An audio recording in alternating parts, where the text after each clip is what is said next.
it as a trafficking system to get more children. One day, a young Chilean boy choked and was rushed to the hospital. And right when he got there, a nurse scooped him up, brought him to a room, and saved his life. But later that day, his sister arrived and asked a nurse when she could pick him up to take him home. And the nurse responded that they needed to monitor him for a few more days, which is pretty suspect in a choking case. So a few days later, she comes back and she's like, okay. In 1952, the small village of Centralia, Pennsylvania, was a quiet mining town. But beneath its streets, something terrible was brewing. A coal mine fire started deep underground, and it didn't stop. For years, it burned. The ground cracked open, releasing toxic gases. Buildings began to collapse. The air turned deadly. Soon, the entire town was abandoned, its residents forced to flee for their lives. Yet, the fire still rages beneath the earth. Today, Centralia is a ghost town. Roads crack open. Fumes rise from the ground. And some say at night, you can still hear whispers of the people who never left. Would you dare to walk through this forgotten place? Oh no. If you love true crime, you need to know about the man from the train. America's most mysterious and terrifying serial killer. Between 1898 and 1912, a shadowy figure traveled across the US, leaving a trail of gruesome axe murders. His crime scenes were eerily consistent. Isolated homes near railroad tracks, families attacked while they slept, and the murder weapon, an axe, often left behind. For over a century, these murders were seen as isolated cases. But researchers Bill and Rachel James connected the dots, revealing a chilling pattern. The killer's name might have been Paul Mueller, a German immigrant who vanished after a similar murder in 1897. He's believed to have killed over 100 people, yet he remains largely unknown. Dive into the eerie tale of the man from the train, America's forgotten serial killer.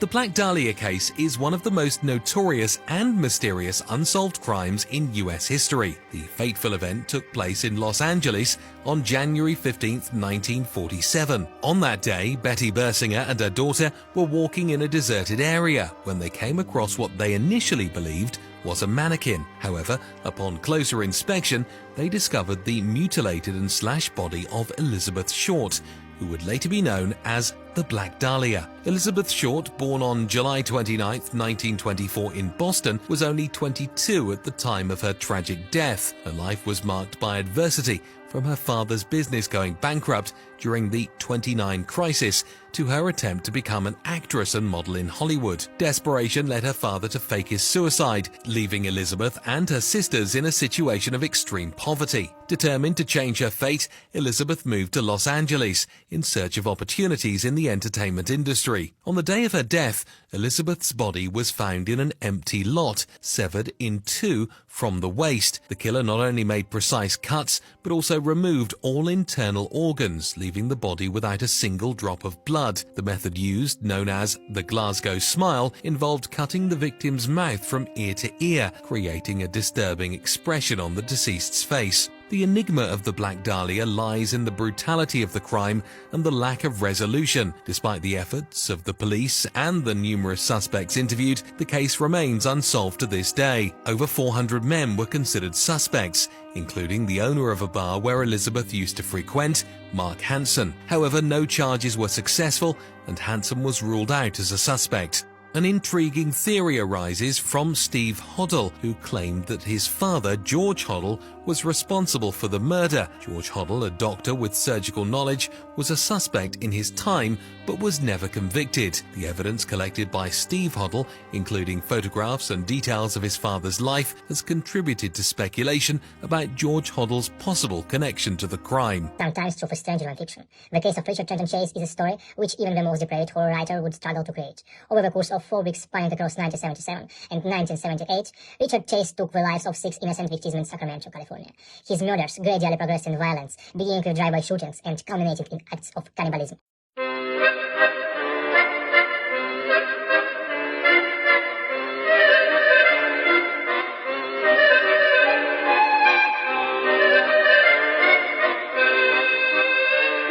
This is the terrifying truth behind the Teletubbies.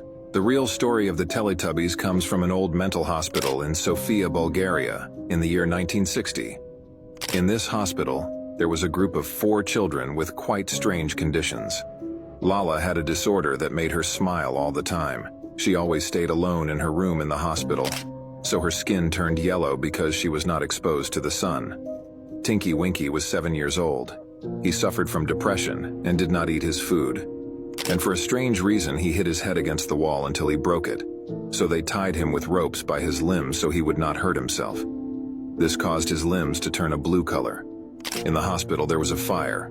Everyone evacuated, but they forgot to get Boo out of there. I imagine you understand why she is red. And Nipsey represented another deaf member of the hospital who was tied to a fence outside the hospital and suffered frostbite. All the Teletubbies characters are based on children who had terrible experiences in this mental hospital. You would be placed in a metal coffin lined with extremely sharp spikes. This torture device was designed to trap its victims, slowly closing in and causing excruciating pain. This medieval torture device was purportedly used from the 15th century onward, though its exact historical use is debated.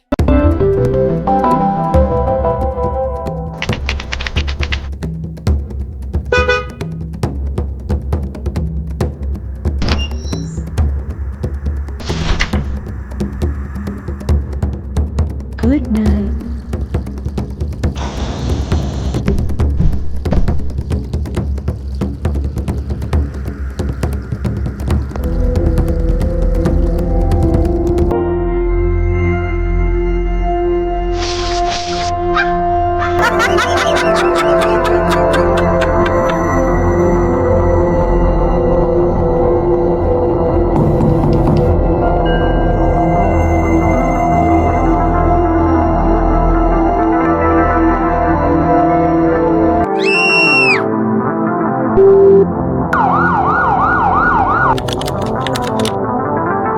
A horrific statue has been found in a museum. It's the body of a woman. The head is studded with steel spikes, and the wings on her body were so conspicuous. The sheriff wasn't surprised. This is the 4th murder in the town. The 3 victims were also made into statues and placed all over the city, and the scene was clean of fingerprints. Anna turned over the candlestick in front of her and found a compass underneath and placed the pointer the killer had left on it. As the compass turned, the needle pointed to a bizarre painting. When she removed it, she found that the murderer had also left a string of characters. The police took the painting to the artist. When he saw the characters in front of him, it pointed out that this was the address of a fake painting. Since it's a copycat murderer, there's a good chance that he'll be copying other paintings. When they arrived at the gallery, they found a portrait and examined it. They found a fingerprint on it. The fingerprint was a woman's. They immediately went to the woman's home. Once inside, the stench hit their nostrils. The woman had already turned into a 1,000-year-old corpse. The police investigated the scene. They found out that this is where the artist lived. The corpse was also the artist's mother. The artist used his own mother as a test subject. It's all a plot by the artist. The police were fooled by the artist. Anna was furious and found the artist in custody. She threatened him with death if he lied to the police, but the artist was very calm.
Hammer coined the phrase, "You can't make this stuff up," might have known the story of real-life boogeyman, Albert Fish. A slight, elderly man with grey hair, no one suspected the kindly single father of being sadistic child murderer and cannibal. This American cop was pure evil. In 1965, Officer Harry Kane was trusted by everyone in the small town of Blandford, Arkansas. Known as the nicest guy in town, he seemed to be the perfect protector. But Harry had a dark secret. None of the criminals he arrested ever made it to jail. Rookie officer Just-in-Time grew suspicious. Harry never filed reports, claiming that paperwork was for losers. Determined to find the truth, Justin followed Harry one night after he took a drunk driver into custody. Instead of going to the station, Harry drove deep into the woods. Justin watched from the shadows as Harry dragged the handcuffed man into an abandoned cabin. Inside, Justin saw rows of jars, each labeled with a name. To his horror, Harry opened one of the jars and stuffed the screaming man inside, sealing it shut and calmly placing it back on the shelf. Stunned, Justin stepped back, accidentally snapping a twig. Harry froze, then turned slowly toward the noise and, with a chilling smile, said, "Sometimes I keep them close so they don't get out of hand." Justin managed to escape and reported everything he saw. But by the time the police arrived, Harry was gone. The jars were real, and what was inside was beyond horror. This American woman sold her children's organs to become rich. In 1972, in the town of Goobersville, Ohio, there was a woman named Anita Mann who lived in an old farmhouse. To neighbors, she was a struggling single mother of two, always keeping to herself. But behind closed doors, Anita was hiding something far more sinister.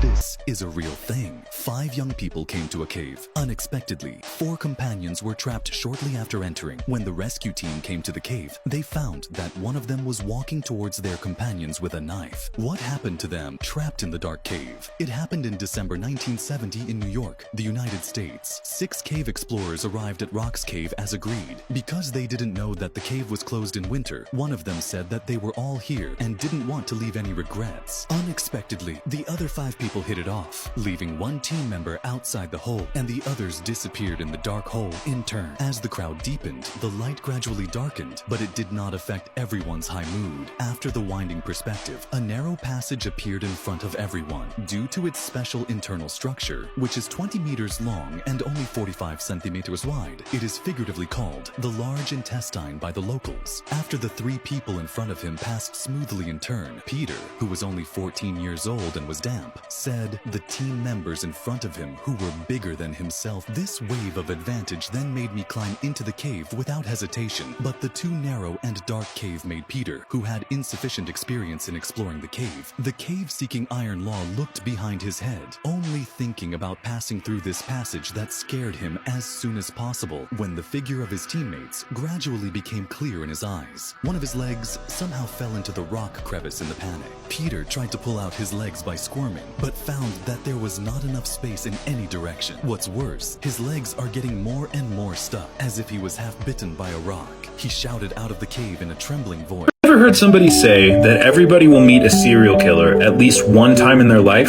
I don't know if that's true or not, but here's my story about how I think I actually did meet a serial killer. Forewarning, this is a little creepy and it's a bit of a long story. So back in 2019 to 2022, I did real estate photography, mainly in Cincinnati, but kind of all over Ohio. One day I got a call about a job where the realtor told me that the daughter of the homeowner who had passed was going to let me into this house because she had the keys. No big deal, very normal. So I show up to the house on my motorcycle because that's how I roll. But when I show up, it's not a woman waiting for me, it's a guy. He's a little bit short, kind of pudgy, balding on top. I said, "Hey, are you the person that's supposed to let me into the house?" And he says, "Yes." I said, "Are you the husband of the woman that was supposed to let me in?" He says, "No, I'm a friend of the daughter whose mom lived in this house," which is very weird, but whatever, he had the keys. So we go inside, and this guy's giving me weird vibes immediately, but I chalk it up to, maybe he's got a touch of the tism, I'm not gonna judge him. Here's where the red flags start though. When I started shooting, he kept walking closer and closer and closer to me, following me into every single room in the house. I repeatedly had to tell him to give me space so he wouldn't be in reflections and so he wouldn't bother me, but he wouldn't listen and kept getting closer and closer and closer. Now I could have just packed up my stuff and left, or I could have finished shooting really quick so I could get paid, and I chose to finish shooting. So I rush through all the photos and I tell him, "Hey, I'm done inside, I'm gonna shoot outside the house, and then after that I'll be out of your hair." But then he says, "You forgot about the basement here." I said, "I didn't know that there was a basement. Is it finished? Because we don't usually take photos unless it's a finished basement." And he says, "No, but I would like you to take photos of it anyways because my friend of the friend friend told me that she wants photos of the basement. I thought that was kind of weird, but whatever. I don't want to argue with this guy. I just want to get this stuff done. So I'll go down, take 30 seconds to take one photo of the basement, and then I will leave. He shows me where the basement is, and I start to walk down the stairs, and I hear him following directly behind me, like one step behind my foot. So I stop midway down, and I turn around and say, can you not follow me down here? Because I'm going to take one photo of the whole basement, and I don't want you in the background. And he says,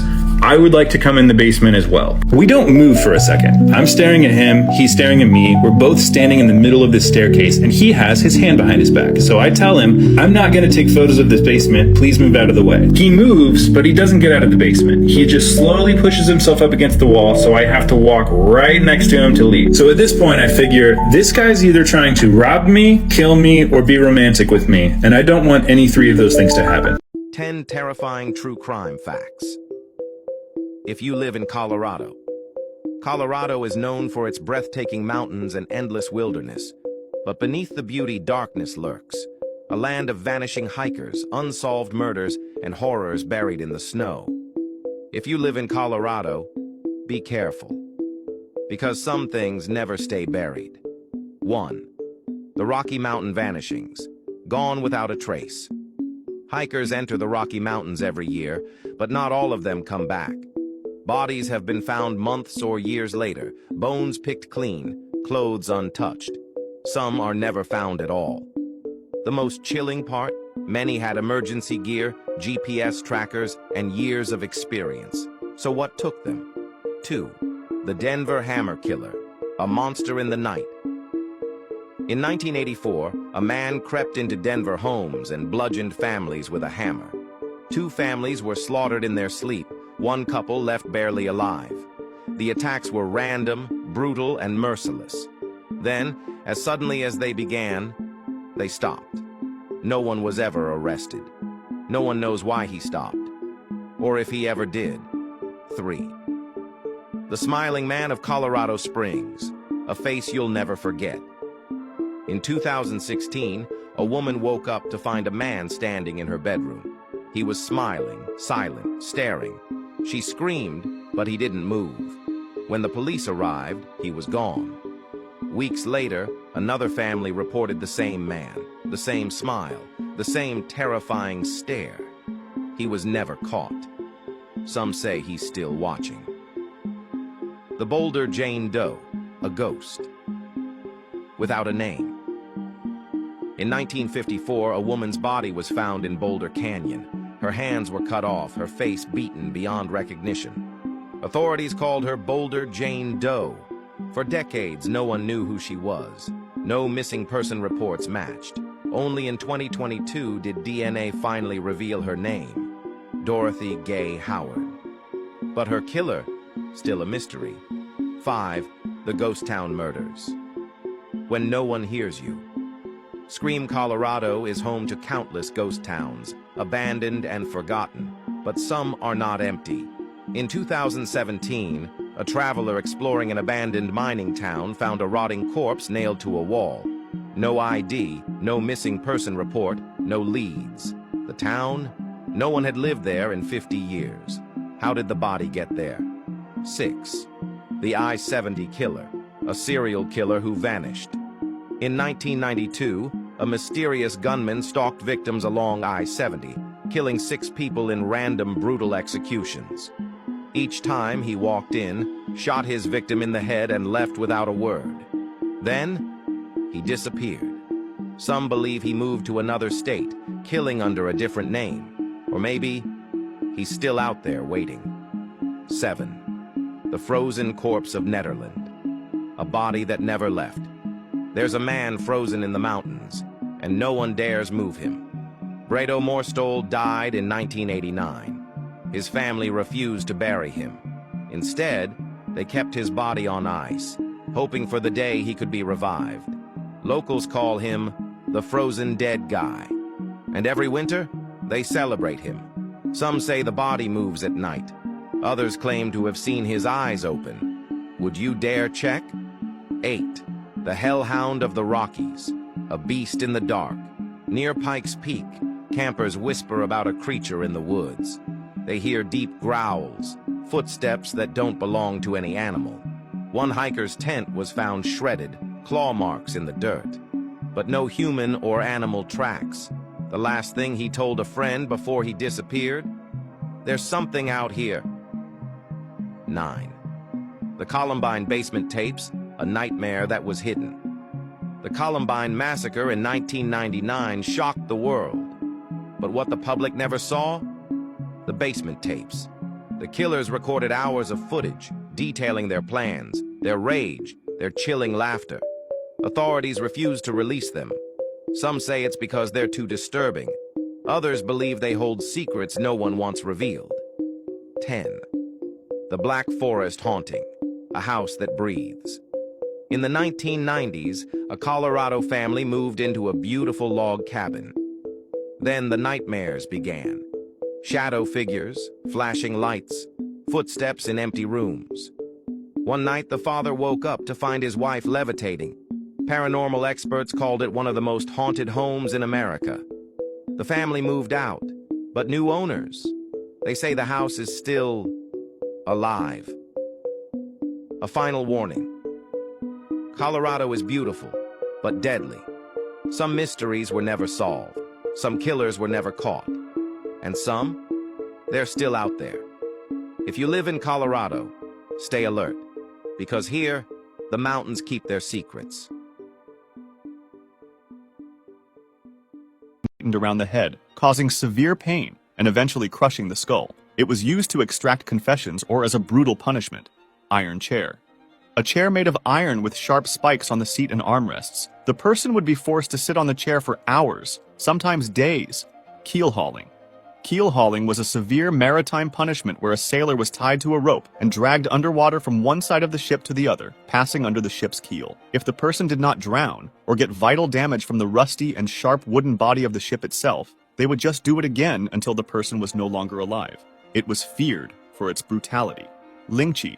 Also known as death by 1,000 cuts, this was a form of execution used in China, where the condemned person's flesh was systematically cut off. They would take small pieces from the flesh to the point where the rib cage was visible. This would go on for hours until the person was finally dead. It was intended to cause maximum pain and suffering before death. Pendulum. A method involving a sharp blade suspended above the victim, which slowly lowered with each swing. The blade would move just like a pendulum,